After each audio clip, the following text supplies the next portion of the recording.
punya akal, punya ruh, tapi tidak punya hawa nafsu dan tidak punya jasad. Jadi secara hitung-hitungan manusia ini makhluk yang paling terbaik. Maka Allah mengatakan walaqad khalaqnal insana fi ahsani taqwim. Kami ciptakan manusia fi ahsani taqwim, dalam yang terbaik-baiknya harga. Satu, maka kita hidup itu harus pede. Kalau antum nggak punya duit, nggak khawatir. Burung aja nggak kerja, punya dia rezekinya. Artinya Allah itu sudah memuliakan kita. Bahkan Allah mengatakan dalam surat Al-Isra ayat 70, kami muliakan anak Adam, wa hamalnahu fil barri wal bahri, yang kami tanggung hidupnya, baik dia di lautan baik dia di daratan dan di lautan.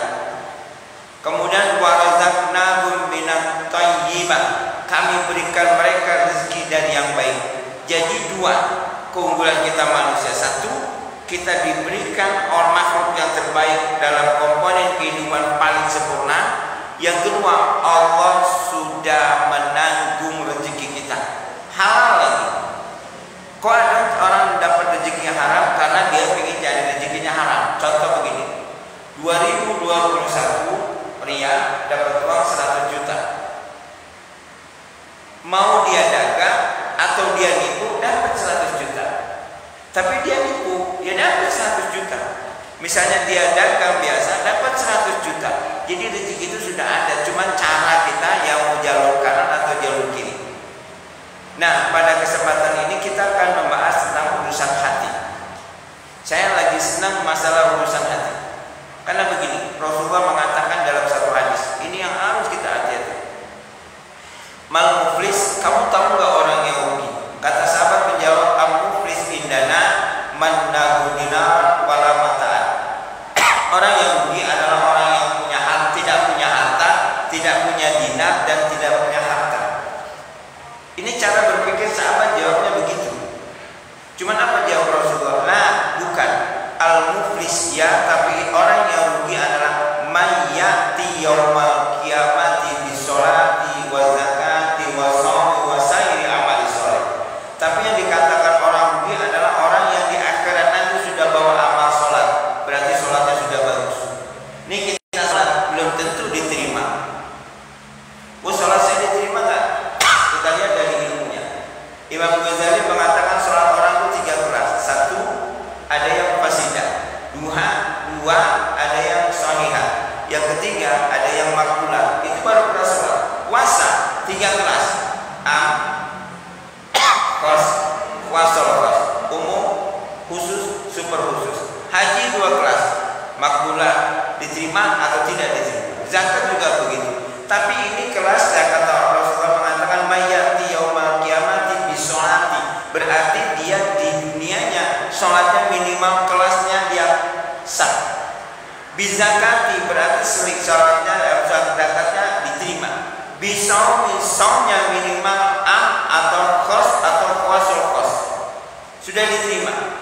Bilang haji, dia bawa amal haji, sudah diterima. Wasairi amal soleh, dan semua amal soleh. Tapi apa kata Rasulullah? Qad satamahada wa qadafahada wa akana malahada wa darabahada. Tapi di dunia dulu pernah marah-marah dengan orang lain, pernah mukul orang lain, pernah makan harta orang lain. Wa ya'ti asanatu ila asanati, maka dia, kebaikan dia, sholat dia, amal dia itu diberikan kepada orang yang dizalimi. Dan yang seandainya yang dizalimi masih banyak, amalnya sudah habis, maka keburukan orang yang dizalimi itu diberikan kepada dia dan dia dilemparkan ke neraka. Artinya hati-hati sama kita. Oke, saya sudah sholat, belum tentu sholat kita diterima oleh Allah. Sudah diterima, belum tentu nanti kita dibawa ke sana. Maka tema kita kali ini kurang ini. Mungkin pengaruh warna kuning ini. Gimana? Ini mic Cek. Kita lanjut. live untuk live Ini? untuk live. Oh, ini ya. Ngomong dong. Saya kan orang baru di sini. Biasa ngeles. Baik. dalam kitab ini dijelaskan, al-muslim, seorang muslim, la yuzlamu, dia tidak boleh dolim, wala yuzlimu, dan tidak boleh didolimi. Jadi kita ini harus kuat, tapi bukan untuk mendolimi orang lain, dan kita juga jangan didolimi sama orang lain. Ngopoli di kampleng, wah nggak apa-apa lah, aku sabar. Itu bukan sabar, wedi.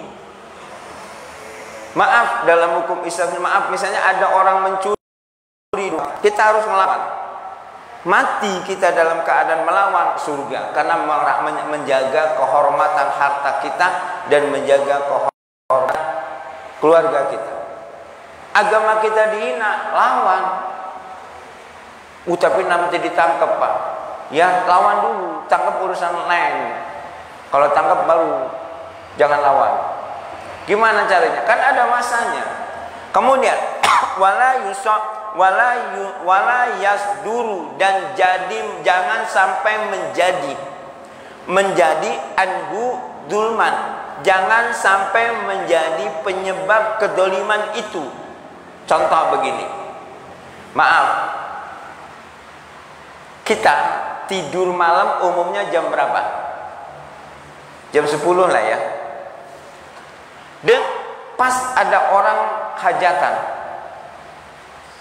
hidupin organ yang sampai bukan suaranya, sampai suaranya itu 5,4 skala Richter, sampai rumah aja goyang gitu. Bisa tidur nggak kita?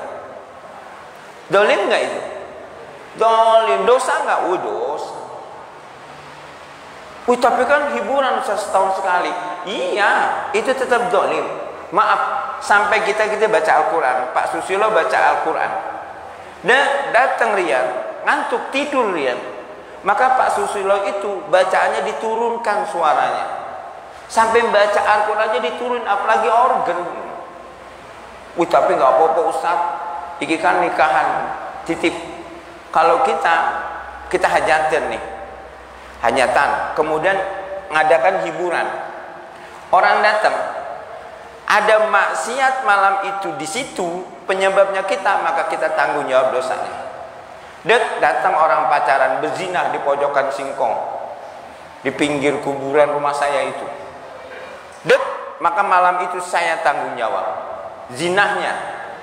Ada orang mabok, karena acara saya, maka saya tanggung jawab di akhirat. Jadi itu yang menjadi masalah. Jadi hati-hati, jangan kita pingin hajatan malah jadi maksiat. Ini mah nggak apa-apa, hiburan. Ya kalau alasan itu ya tetap nanti di akhir akan dituntut oleh Allah Subhanahu wa taala. Bagaimana nikah kita mau barokah? Bagaimana acara anak-anak kita mau soleh? Sunatannya gratis. Adain hajatan. Padahal sunatannya ikut gratis. Saya kadang nggak habis pikir sama orang kita. Maaf, di Tasik itu nggak ada orang hajatan. Bapak cari ada orang Tasik, ada nggak hajatan sunatan? Nggak ada. Anak-anak di hitannya itu ketika umur 7 hari baru lahir. Saya baru tahu ke sana. Jadi mereka itu kalau motong pusat, sekalian motong di hitan. Sampai teman saya cerita, saya dulu nggak tahu, Pung, bahwa laki-laki itu disunat, karena dari kecil tuh kalau mandi di kali teman-teman udah disunat semua gitu. Kita udah SMP kelas 3, ngopok, engkau ngenteni ben organan hajatan, nih penyakitnya. Padahal ini anak-anak hitan aja. Kita lanjut. Wa anwa'ud dolim, salah satu. Ada 3 warna dolim. Ini yang kita ingin bahas. Ada 3 jenis dolim yang ada terjadi. 1, adzulmul abdi li rabbihi. Dolimnya seorang hamba kepada Rabbnya. Tadi kita jelaskan bahwa kita hidup itu semua dikasih oleh Allah. Apa sih yang gak dikasih sama Allah? Jodoh dapat, rezeki dapat, anak dapat. Anak ini ada seseorang teman pingin punya anak, akhirnya berapa tahun nikah nggak punya anak. ngobrol sama saya, ikut program bayi tabung. Bayi tabung itu bisa halal, bisa haram. Kalau sperma dan sel ovumnya dari punya suami istri kemudian dikawinkan, itu halal. Mau mengawinkan aja itu butuh 40 juta. Dan nggak sembarangan nunggu 2 tahun. Jadi dia bilang habis sekitar 200 juta lah. Anak satu, maka titip Pak, punya anak itu mahal harganya. Jangan anak sebentar-bentar dimarahin, digoblok-goblokin, kueki goblok. Alhamdulillah anak kita ranking 36 dari 37 murid. Yang 37 itu berhenti, yang 36 main ceret. Kalau enggak kita, anak kita. Kenapa anak kita jadi bodoh? Karena mulut kitanya. Saya sering cerita Pak, guru saya itu kalau di Tasik itu jarang ya, kiai itu punya isi lebih dari isi 1, 2 itu jarang, 1 rata-rata. Tapi urusannya anaknya. Guru saya itu anaknya 13. Haji Dali, salah satu pondok pesantren Miftahul Huda, itu punya anak 21. Nggak ngerti kok bisa banyak begitu. Tapi begini sekali waktu Pak. Kata guru saya, bentuk syukur kita kepada nikmat dapat anak itu satu, menghargai kita. Allah itu kembali dari awal dulu. Allah itu tugas hamba kita itu bersyukur akan apa yang Allah berikan. Negeri ini, kenapa negeri kita babak bunya? Karena negeri kita tidak bersyukur kepada Allah. Allah mengatakan laukana ahlul qura amanu wa taqaw la fatahna barakatun minas sama'i wal ard. Seandainya ahli negeri ini beriman dan bertakwa, maka Allah akan bukakan barokah yang ada di langit, barokah ada yang di bumi. Mana contohnya? Brunei. Berapa tahun ketika Brunei menyatakan bahwa Brunei kembali ke syariat Islam, Allah kasih rezeki minyak yang cukup untuk 70 tahun. Turki, berapa barel gas yang di Laut Hitam ditemukan. Selesai itu nemu lagi barel gas yang kedua. Sekarang Turki menemukan ladang emas. Kalau di kita gampang, emas Henry, Mas Yanto, ini memang orang Jawa ladang emas. Tapi benar-benar ladang emas yang hampir menyaingi berapa miliar dolar gitu. Kenapa? Barakatun minas sawa. Jadi hidup kita begini. Kenapa hidup kita sulit? Mungkin kita dolim sama Allah. Mungkin kita nggak pernah bersyukur sama Allah. Allah kasih hidup kita pagi, kenapa kita nggak cepat sholat subuh? Pak, kalau kita seret sama rezeki, coba aja sholat sunnah qabla subuh. Laksanain aja. Rasulullah mengatakan, siapa orang sholat sunnah subuh khairum minad dunya wa ma fiha, lebih baik dari dunia serta seisinya. Maaf, dunia aja sudah kita pegang, apalagi yang lainnya. Wih, tapi nggak sugih Pak Ustadz. Nah, karena standar kita kaya, nah standar kita sugih itu banyak duit. Padahal belum tentu. Orang yang kerja di bank banyak ngelihat duit, tapi tetap juga gajinya 1,2.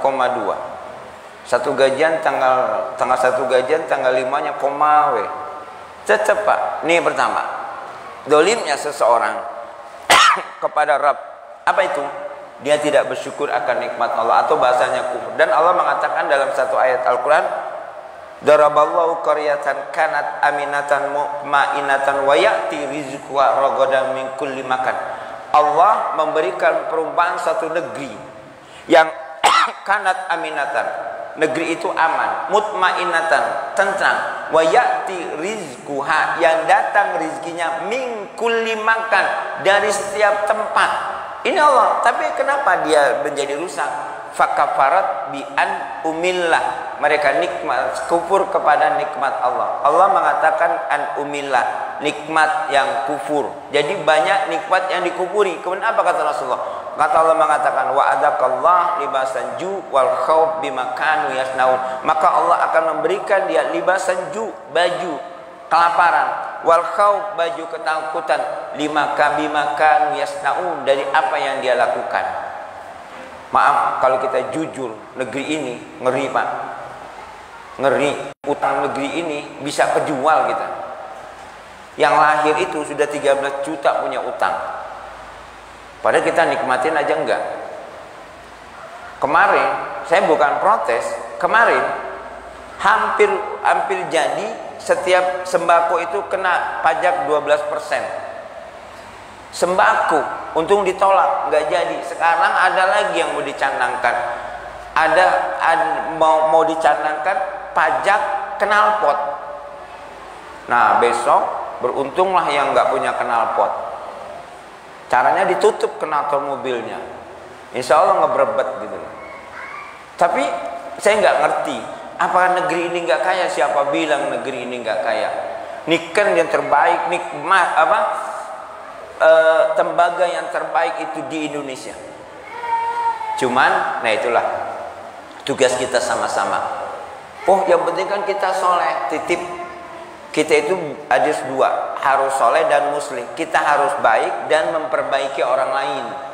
Dari mana mulai? Dari kita. Setiap kita adalah da'i kulukum. Kita adalah da'i qabla kulli syai'in, sebelum menjadi apapun. Ini yang pertama, kufur akan orang yang dolim kepada Allah. Man adzulmul lil abdi, dolimnya seorang hamba li rabbihi, kepada Rabbnya, Tuhannya. Maka cek kita banyak enggak nikmat syukur yang dinikmati, yang diberikan oleh Allah. Padahal Allah itu sebenarnya memberikan 8 cara rezeki. Satu, rezeki yang sudah ditetapkan. Wa ma dabatun fil ard ila ala ghairi rizquha. Kita itu ada rezeki yang sudah dipatok. Gimana caranya nambah? Caranya kalau menambah, mensyukuri. La in syakartum la azidannakum. Kalau kau bersyukur maka aku tambah. Misalnya begini, gaji saya penghasilan 1,5 juta. Bagaimana supaya ini lebih? Maka syukuri, nanti Allah akan tambah gitu. Ada 8. Sekarang Ustaz, jangan, nanti diundang lagi aja. Ada 8 cara Allah ngasih rezeki. Masa kita kalah gitu loh. Kenapa kita selalu sulit? Karena kitanya nggak pernah bersyukur akan nikmat Allah. Maaf, kita bangun tidur, bisa bangun, bisa duduk, bisa sehat, bisa kuat, bisa ngelangkah, itu nikmat yang mahal. Betapa banyak orang yang bangun nggak bisa gerak lagi, kena stroke jenenge. Betapa banyak kita bangun udah sehat, maka titip begitu bangun sehat, sebelum azan berangkat ke masjid. Cepat sholat. Kenapa? Itu bentuk syukur kita kepada Allah. Ini syukur. Kemudian yang pertama, adzulmun, dolimnya seorang hamba kepada Rabbnya. Wal kafiruna humud dolimun. Siapa itu? Orang kafir. Kafir itu ada 2. Ada kafir menolak atau kafir akan nikmat Allah. Kita nih Pak, maaf, nikmat kita di hidup ini, subhanallah. Maka kalau saya, Masya Allah, maka sibukkan diri kita dengan kegiatan-kegiatan agama. Pagi kita pikir saya mau kemana, ngaji di mana, apa gerak aja begitu, insya Allah dibantu sama Allah. Yang kedua, adzulmun abdi li ghairihi. Dolimnya seorang hamba li ghairihi min ibadillahi wa makhlukati. Dolimnya seorang hamba kepada yang lain. Dari siapa? Min ibadillahi, dari hamba-hamba Allah, au makhlukatihi, atau dari makhluk-makhluk Allah. Dolim kita kepada istri, dolim kita kepada anak, dolim kita kepada tetangga. Kadang-kadang kita ini kan dolim. Ada tetangga baru belajar mau sholat, begitu timi-timi, lek bisa mati ambil sholat sampean. Insya Allah maghrib isya nggak mangkat meneh ibu. Ada tetangga baru pakai sarung, ambil sunat talik, padahal baru belajar gitu. Maka titip mata kita kadang-kadang juga kan merusak. Tetangga punya mobil dilihatin aja, ditanya, punya mobil Pak ya, ngeridit ya Pak ya, sebulan berapa? Apa urusanmu, kan gitu loh. Maaf, yang kedua, dolim kita sama istri, hati-hati. Kita ini nanti akan dituntut sama Allah tentang istri kita. Maaf, istri kita itu dulu milih kita karena dia pengen bahagia. Pasti. Ada nggak istri yang pengen, nggak apa-apa lah saya nikah sama abang sepiring berdua. Bukan orang, itu kucing sepiring berdua itu. Oh nggak apa-apa lah, tidur di pinggir kali juga nggak apa-apa, kebanjiran dia. Artinya semua perempuan yang mau sama kita karena dia yakin saya hidup dengan dia bisa bahagia. Ada harapan yang diberikan, titip, jangan mendolimi istri kita. Ada 3 hak istri kita. 1, it'amuha, kiswatuha, baituha. Kasih makan dia. Makan bukan cuma makan biasa, ilmunya juga harus dikasih. Na'udzubillah min dzalik, kita punya istri nikah 2010 Iqra 2 sampai 2021 ya tetap Iqra 2. Maka yang tanggung jawab itu suaminya. Maka sekali waktu diajak istri kita, Pak, yuk dek baca Quran bersama. Ayo mamas dulu kita buka Quran. Begitu abah sasasa nama saya Yana. Loh, mas baru Iqra 2. Iya dek, mamas baru Iqra 2, mau Iqra 3 gurunya mati. Enggak ngaji bener. Titip Pak, bapak yang ngaji maka harus ngaji. Jangan mimpi kita punya anak soleh tapi kitanya nggak ngaji. Ini yang jadi masalah.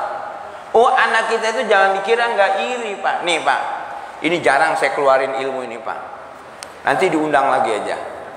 Pingin istri baik, pingin anak baik, maka jaga 2.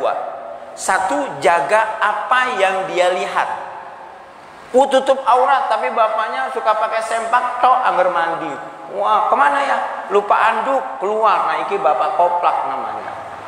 Tunggu aja nanti saatnya ngelawan. Sholat nggak ngaji tapi anaknya nggak pernah ngelihat bapaknya itu, bapakku ngajinya kapan? Paling ngajinya update status we. Dipoto, cik, alhamdulillah ngopi kampi pisang goreng. Kerjaan dia ngelihat Pak, dilihat. Maka yang penting kita orang tua nggak usah dibanyak omong. Contoh aja anak kita. Sana sholat subuh, bapaknya tahajud dong. Ini mas sana sholat, ayah nggak sholat. Ayah udah dulu, udah kamu aja duluan. Ayah kan udah khatam ayah mah. Iki hati-hati Pak. Apa istri kita juga akan hormat sama kita apa yang dia lihat. Dia lihat aja apa yang dilakukan oleh suaminya. Maka titip. Apa yang dia lihat itu anak kita apa yang dilihat. Nih kayak Pak Eko nganter. Maaf Pak, saya mungkin sering waktu itikaf kemarin saya sering nggak tidur. Kenapa saya nggak tidur? Karena setiap Ramadan saya ingat itu abah saya itu kalau malam Ramadan tuh nggak pernah tidur, buka Al-Quran, dan begitu ngebuka Al-Quran selalu ingat orang tua saya. Abah saya masih hidup. Saya begitu ngebuka ingat karena dialah guru saya yang ngajarin Al-Quran dari saya kecil sampai SMA. Nggak bisa, mau ngelawan tuh nggak mungkin. Abah saya bilang, ngaji. Setiap habis sahur tuh ditanyain, kamu sudah berapa juz? Hari ini? Belum Bah. Berarti nanti besok harus 2 juz. Karena setiap satu anak itu 1 juz. Abah sendiri buka Al-Quran. Yang jadi masalah anak kita suruh ngaji, bapaknya nonton bal-balan. Nah iki sih jadi masalah. Titip Pak, kita dolim sama anak kita. Pengen pinter, kita pengen anak pinter. Lah kita aja matematik SD 4. Begitu loh, ayah kok matematiknya 4? Zaman ayah hebat ini nak. Yang lain 2. Maaf Pak, anak itu titip, jangan sekali-kali mengurusak. Maaf, bahkan kita mukul nih. Bapak mukul anak, mukul itu haram. Nih yang haram. Bagian ini, yang boleh itu ini sama ini. Belajar di mana? Buka taklim mutan. Jadi kita mukul anak nempeleng, haram itu. Ngejewer, haram. Boleh nggak mukul anak? Boleh. 1 pantat, 2 telapak kaki. Bapak mukul anak pakai pantatnya, insya Allah sekencang-kencang juga dia nyengir Pak. Mukul anak boleh nggak pakai penggaris? Boleh. Tapi mukul itu bukan untuk menyakiti, ngedidik. Bapak beli buku namanya Cinta di Rumah Hasan Albana. Jadi sekali waktu anaknya itu kena dimarahin, dipukul anaknya 6 kali di telapak kakinya. Anaknya cerita, ingin rasanya aku ketawa karena dipukul oleh ayahku. Kalau kita mukulin anak sampai benjolku ini, itu hati-hati. Nasihatin. Nasihat itu punya waktu Pak. Saya lagi meraktekin bagaimana cara nasihatin dikit tapi kena. Pakai waktu. Satu, ketika sedang di jalan, betul kayak Pak Eko itu, sambil bawa mobil, ngomong. Nah, sekolah yang benar, belajar yang benar. Abi ini cuma nganterin, nanti hidupmu kamu tanggung. Nah itu masuk Pak, sambil jalan-jalan. Maka sekali anak-anak dibawa jalan-jalan. Jalan-jalan ya, ojo, bensin mahal. Pelit orang tua kita. Nggak apa-apa dibawa jalan. Kedua, waktu makan. Itu waktu nasihat ini. Tapi ya pantesin Pak, bawa anak kita keluar, makan di luar, makan enak. Ini mah makan cuma kecap, nasihatnya 3 jam. Jadi ada cara. Oh betul Pak. Rasulullah satu riwayat beliau naik. Jadi Ibnu Abbas itu di belakang Rasulullah dibonceng. Apa kata Ibnu Abbas? Kata Rasulullah, ya bunayya, ini u'alimuka bi kalimatin. Wahai anakku, aku ajari engkau beberapa kalimat. Ketika itu Ibnu Abbas ada riwayat mengatakan 9 tahun, ada yang mengatakan 11 tahun. Apa kata? Ya bunayya, ini u'alimuka bi kalimatin. Wahai anakku, aku ajari engkau beberapa kalimat. Ikhfadillah yakhfadka. Jaga hukum Allah, kau pasti akan dijaga. Maka titip. Punya program, bawa. Kalau kita pengen nasihatin anak, bawa keluar, bawa jalan-jalan. Ini mah jalan-jalan sendirian. Bawa anak kita ketika di jalan, maka titip Pak. Kalau Bapak punya anak masih sekolah, antar sambil bawa motor itu, nasihatin di situ Pak. Jangan pakai abu demen, jangan dikira hebat pakai abu demen itu, antar. Minimal 1 waktu, berangkat ada 7 waktu loh Pak. Orang tua itu harus ada. Kapan Ustaz? Ini bulan depannya lagi. Minimal ini 1, ketika jalan sekolah antar. Jangan dikira kayak Pak Eko begitu, dia antar. Nanti ketika anaknya merantau akan tertanam dalam otak kecilnya, oh abi saya nih yang antar. Itu yang paling mahal Pak. Saya dulu awal mondok nangis setiap pagi itu. Kenapa? Saya ingat kalau setiap pagi itu saya sama emak saya itu ngopi. Jadi segelas berdua. Begitu di pondok, kebayang ya Allah, setiap pagi saya segelas berdua dengan emak. Hal yang kecil aja, maka titip. Jangan pernah nyakiti anak Pak. Saya punya guru namanya Kiai Haji Muhaimin. Anaknya 12. Kita lagi ngaji, pakai mic begini. Kita ngadep segini, 12 orang waktu itu, lagi ngaji. Belah sana anaknya, saya ingat anaknya Kiki Lulu duduk, Lulu di sana ngejerit, Pak minta duit. Nggak ngedengar, kita santri ngedengar Pak. Cuman santri itu nggak berani. Kalau lu guru lagi ngomong, kita ngomong nggak berani, diam aja. Ngambil batu, dilempar pecah kacanya. Begitu dilihat metenteng begini, apa keluar dari mulutnya? Pak minta duit, apa keluar dari mulut guru saya? Saya ingat bener. Apa katanya? Oh sini soleh, pinter, sini. Maaf ya, bapak nggak kedengeran. Dikasih uang 1000. Udah itu pula pergi dia, anaknya. Kemudian guru saya bilang, Jang, nanti habis ngaji ini diberesin, mau dipakai sholat asar. Nggak ada kata yang keluar ketika kata-kata itu. Itu kan kecil Pak. Kenapa anak kita itu mecahin kaca? Karena maaf, anak itu ada 3 waktu. Ada kalanya anak menjadi tuan, ada kalanya anak menjadi tawanan, ada kalanya anak menjadi kawan. Ini urusan jadi panjang ini Pak. Jadi ngedidik anak tuh nggak semudah yang kita sangka. Ada kalanya anak menjadi tuan. Dari 0 sampai 5 tahun itu dia menjadi tuan. Nggak ngerti kita punya duit. Begitu kondangan, Pak, tuku iki Pak balon. Aku nggak ada duit. Tanggal piro saiki. Nggak ngerti. Karena dia menjadi tuan. Beliin atau caranya. Yang kedua ada menjadi tawanan. Ketika dia mulai sekolah, masuk tawan itu suruh belajar, suruh ngaji, suruh sholat, perintah semua. Nanti ada saatnya dia menjadi kawan. Kapan? Ketika sudah 12 tahun ke atas, diajak ngobrol. Jangan sampai nggak pernah diajak ngobrol Pak. Ketika anak ngelihat kita horor, wah pasti ngongkon nih kita. Salah, diajak ngobrol. Kalau perlu, nah ini satu dolimnya kita kepada orang lain, satu sama istri kita. Nggak ada perempuan itu yang mau hidup menderita. Jangan didolimi dia. Istri solehah mah harus nurut sama suami. Betul, tapi suami yang mana? Kalau dia ngadu sama Allah, hati-hati. Doa seorang istri yang terdolimi itu diijabah. Kita ngasih sama istri 5.000. Iki cukup ya dek. 5.000 cukup apa?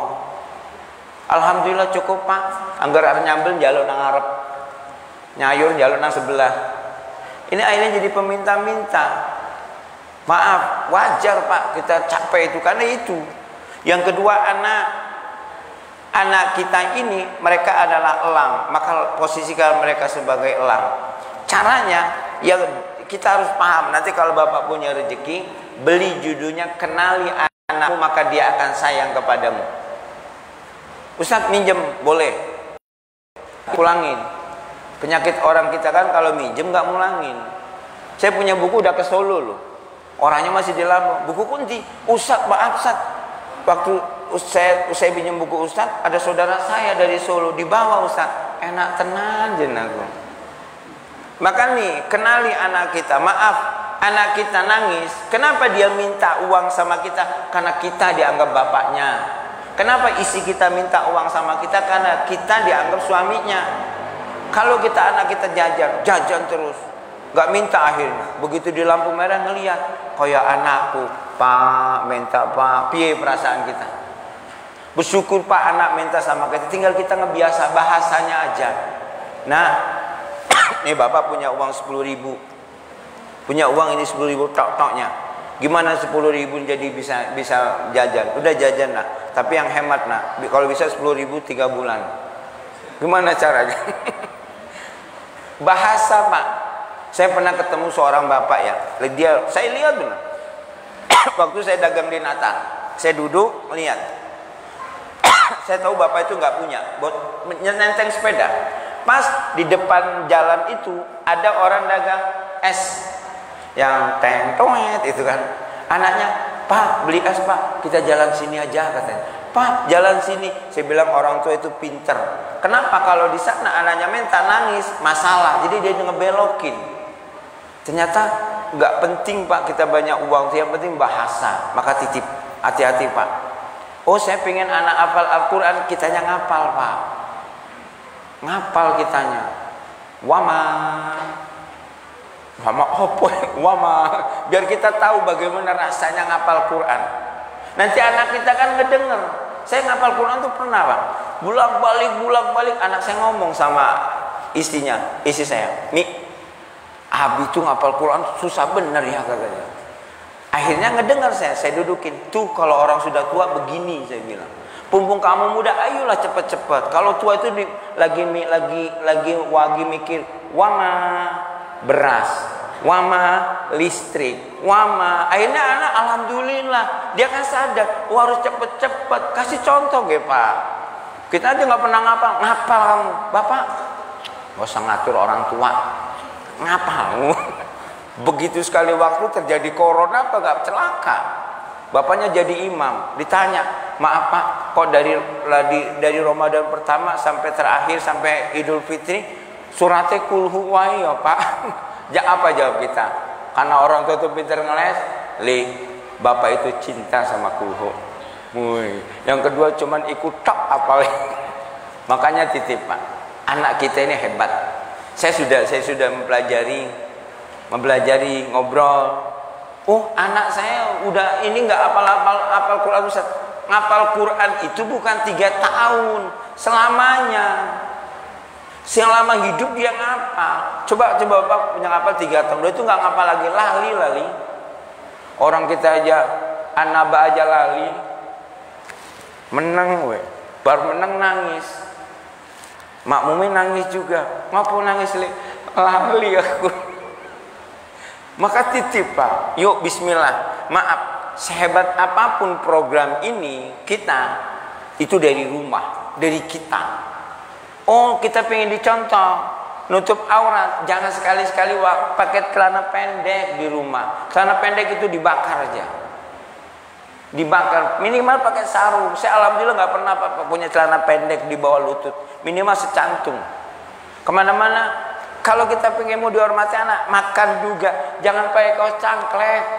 Kadang-kadang Allahumma nangkini. Kata anak, wih ayah keteknya 3 warna, hitam, abu-abu, sama putih. Kenapa? Makan aja diatur. Pak, kalau kita tahu jadi orang tua itu berat.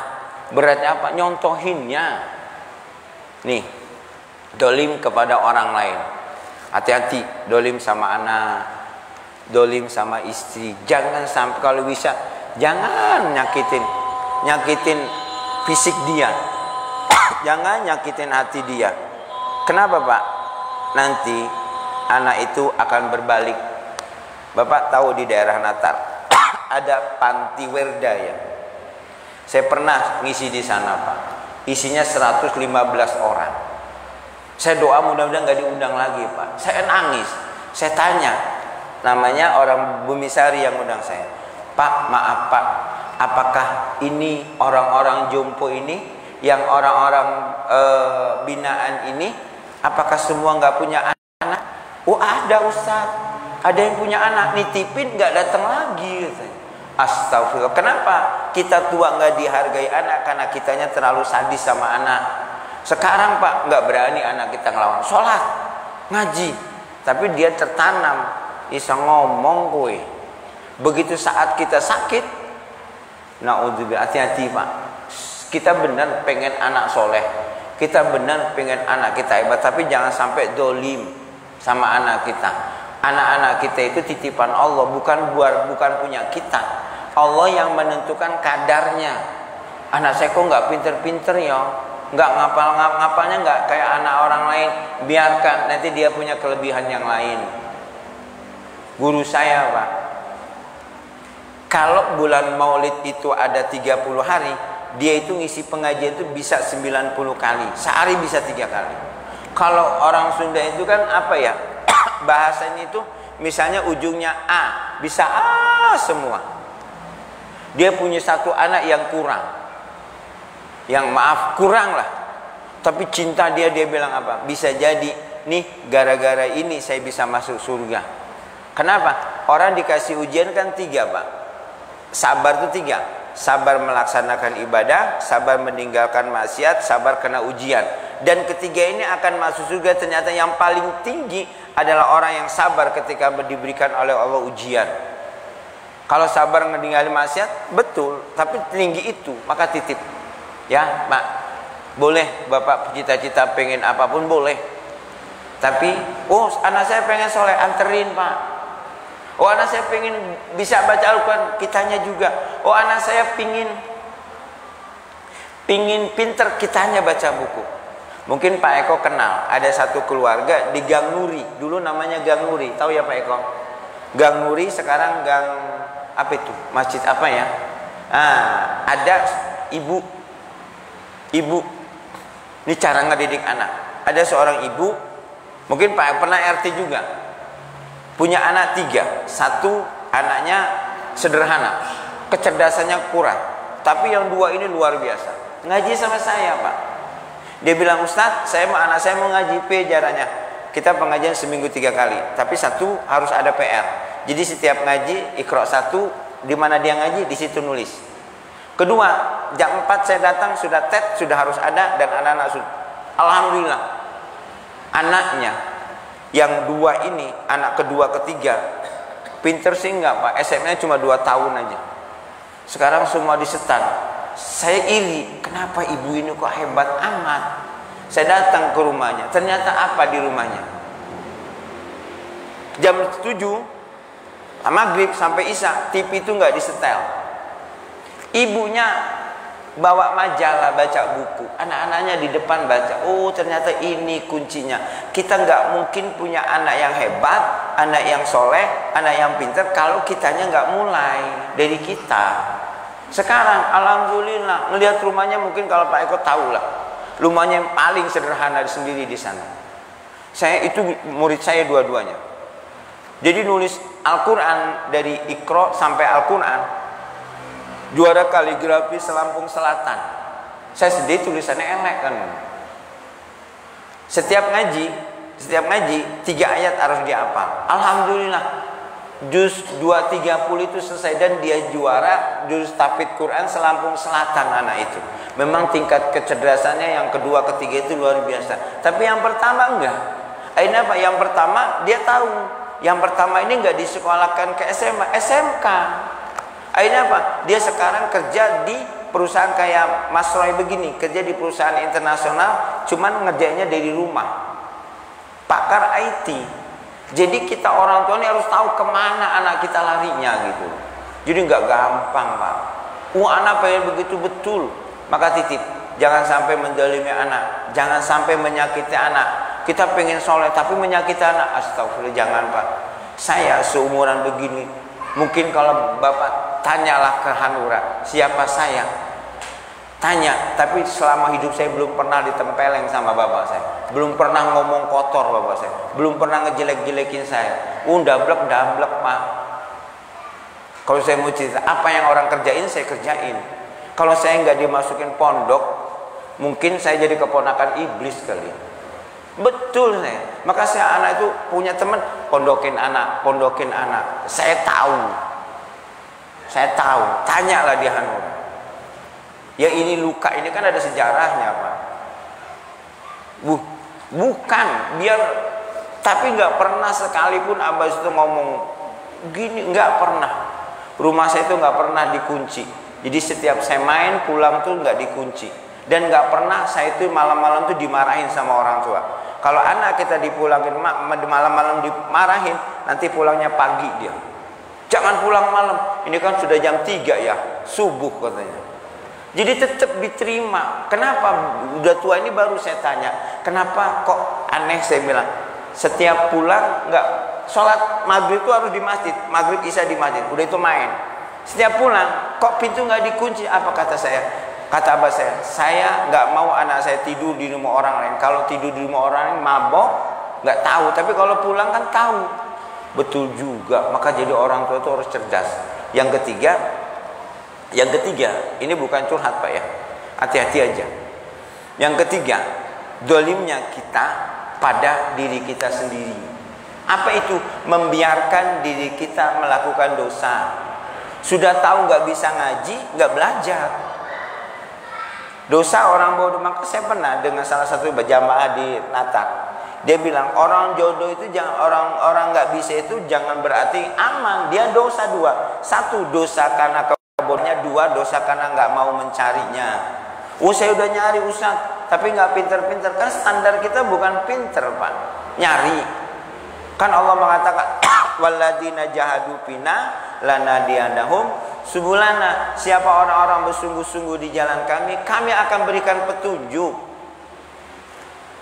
Saya sama anak saya yang pertama, setiap datang itu saya buat buku kecil, saya catat berapa amatan.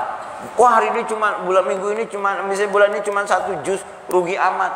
Kedengar sama salah satu ustadz, dia nggak jawab. Ustadz, besok boleh nggak ke tempat saya? Kebetulan anak saya kan di Putri, ke Putra. Baik, jam berapa Ustadz? Menjelang zuhur. Pokoknya minimal zuhur ada di situ. Zuhur saya di sana. Selesai zuhur, kemudian kan biasa anak Darul Pas kan pada kumpul ngapal sendiri-sendiri. Kemudian apa kata Ustaz itu? Ustaz, lihat nggak anak yang deket tiang itu? Iya. Kenapa Ustaz? Dari kelas 1 sampai kelas 2 itu dableknya luar biasa. Tapi begitu kelas 3 pelompatan, pernah setor satu malam itu 4 juz. Artinya anak kita itu ada saatnya dibuka sama Allah. Maka titip Pak. Ya, kenapa saya ini begini? Ya. Yang ketiga, dolim kepada diri sendiri. Arti dolim itu kita sudah tahu salah, nggak ngerti, nggak mau belajar. Oh, malu itu adalah salah satu tanda bahwa dia sombong. Kenapa orang nggak ngerti, nggak mau belajar? Oh, malu itu karena dia merasa hina kalau dia bertanya. Merasa hina, ternyata nggak bisa apa-apa, jenggotnya mau udah putih semua. Itu masalahnya. Nggak usah malu Pak, insya Allah. Saya juga masih ngaji Pak. Setiap Senin, Selasa, Kamis, Jumat, Sabtu ngaji saya. Kalau Bapak nggak percaya, kita ke Baitus Salam. Pramuka, turun dikit sebelum Al-Hijr ada perumahan, masuk situ ngaji Pak. Saya pernah nyodorin ngaji, yang isi panitianya penerimaannya itu mahasiswa.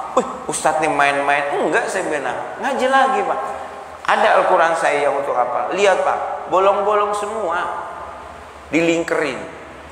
Udah itu duha, Senin, Selasa, Rabu, Kamis, Jumat di Masjid Falahuddin.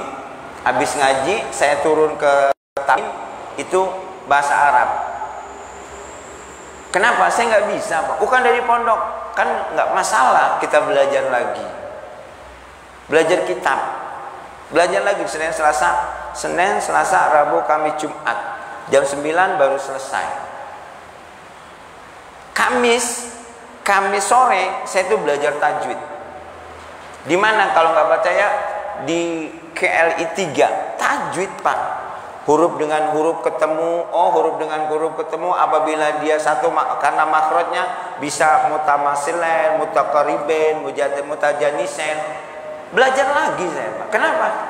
Saya pingin ada hadis, Gus Bahak mengatakan begini, diprotes sama santrinya. Gus, kalau kiai mah nggak masuk surga, yang masuk surga hadis ini adalah santri. Kok ngono? Apa hadisnya? Man talaka fil ilmi ka'annaka talakal fil jannah. Siapa orang yang melangkahkan kaki mencari ilmu, seakan-akan melangkahkan kaki ke sari surga. Yang nyari ilmu kan para santri, kiai enggak. Saya baca, iya, jangan-jangan hadis ini kena sama kita nggak pernah belajar, maka titip Pak.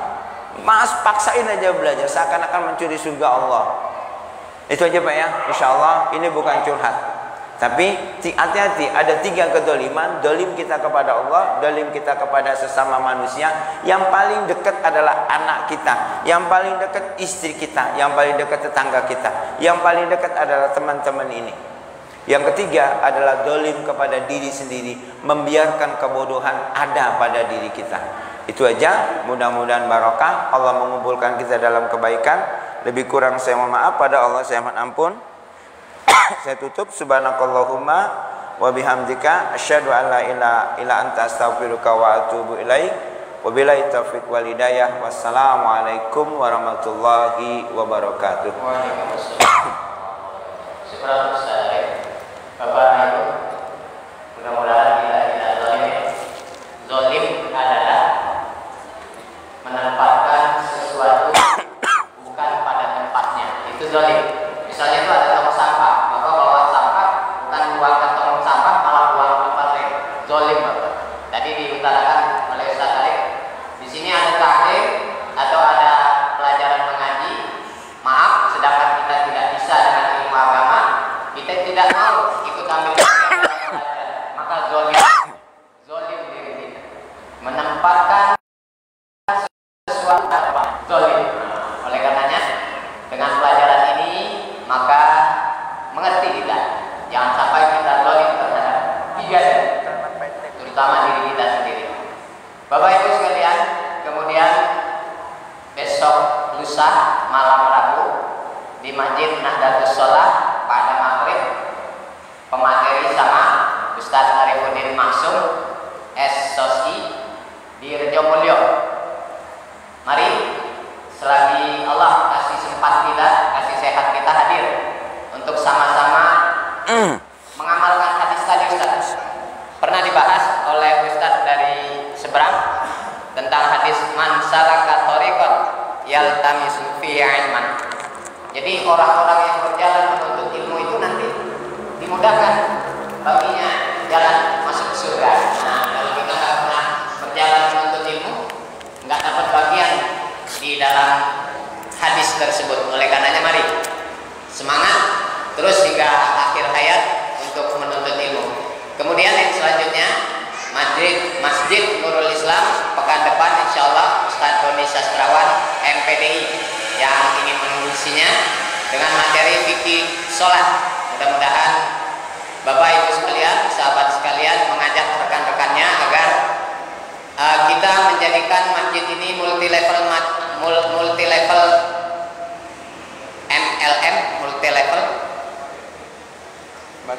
marketing sampai lupa, multi level marketing untuk akhirat ya. Satu ngajak satu, satu ngajak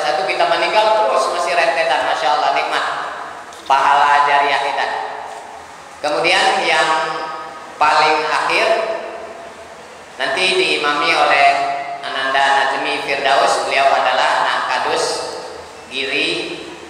Giriono di kampung ini. Alhamdulillah beliau sudah 30 juz. Mudah-mudahan ayahanda dan ibunya kalau hadir terus dibimbing murojaah agar tidak hilang hafalannya. Kita tidak hafal Al-Quran, tapi anak-anak kita hafal Al-Quran. Alhamdulillah. Mudah-mudahan Hafid Hanif juga ya cepat menyelesaikan 30 juznya ya. Mudah-mudahan dapat juga. Jadi insya Allah anak-anak sini Ustaz untuk persiapan bagaimana Anda silakan ikhlas lillahi ta'ala. Baik Bapak Ibu sekalian, mudah-mudahan sekali lagi ilmu yang kita dapat kita amalkan. Dan paling akhir ya, besok hari Senin ada sunnah muakkadah puasa Senin. Besok hari Senin tanggal 10, 11, 12, 13, 14, 15 ada puasa Ayyamul Bid. Nah, ditekankan atau dianjurkan oleh Rasulullah untuk puasa 3 hari setiap bulannya. 13, 14, 15. Hari Kamis, hari Jumat, hari Sabtu. Kemudian malam Ahad launching lantai 2. Kami Ustaz juga bisa hadir nanti. Akan i'tikaf di Masjid Nurul Islam lantai 2. Bapak-bapak yang bersedia luang waktunya silakan beriktikaf. Nanti ada materi yang akan diberikan oleh Ustaz Rofi Darajat LCMH. Mudah-mudahan amalia-amalia sunnah bisa kita kerjakan, dimudahkan oleh Allah Subhanahu wa taala untuk persiapan meninggal dengan husnul khotimah. Amin ya rabbal alamin.